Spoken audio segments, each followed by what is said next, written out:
সন্দেশখালীতে ইডির ওপর হামলার অভিযোগে ধৃত আরো দুই। ঘটনার পর থেকে এলাকা ছাড়া হন দুই ব্যক্তি। আরো একবার আপনাদের জানিয়ে রাখি, সন্দেশখালীতে ইডির ওপর হামলার অভিযোগে ধৃত আরো দুই। অনুপম আমাদের প্রতিনিধি আমাদের সঙ্গে রয়েছে, আরো বিস্তারিত বলবে। অনুপম, দেখো জুনেলা, সন্দেশখালী সরবেরিয়াতে শেখ শাহজাহানের বাড়িতে ইডি রেডের যে ঘটনায় যে ইডির ওপরে এবং সিআরপিএফ এবং সংবাদ মাধ্যমের উপরে যে হামলা হয়েছিল, সেই হামলায় ইডির করা যে অভিযোগ নাগার থানায়, সেই অভিযোগের ভিত্তিতে আজকে আবার সঞ্জয় মণ্ডল এবং আলী হোসেন ঘরামি নামে দুজনকে গ্রেপ্তার করলো নাজার থানার পুলিশ। এর আগে 12 তারিখে মাহবুব মোল্লা ও সুকমল সর্দার নামে দুজনকে গ্রেপ্তার করেছিল নাজার থানার পুলিশ। এই যে মোট 4 জনকে গ্রেপ্তার করলো নাজার থানার পুলিশ।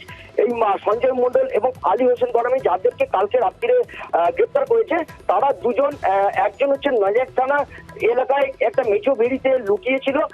পুলিশ গোপন সূত্রে খবর পেয়ে সেখানে গিয়ে এই দুজনকে গ্রেপ্তার করে, সঞ্জয় মণ্ডল এবং আলী হোসেন ঘরামিকে, এবং আজকে পুলিশে পেয়ার করে তাদেরকে বসিরহাট মহকুমা আদালতে পাঠায়। এই দিয়ে কিন্তু এই ঘটনার জেরে কিন্তু মোট 4 জনকে গ্রেপ্তার করলো নাজার থানার পুলিশ। আরো যারা আছে তাদের খোঁজ চালাচ্ছে নাজার থানার পুলিশ, এই বলে কিন্তু পুলিশ সূত্রে খবর। ধন্যবাদ।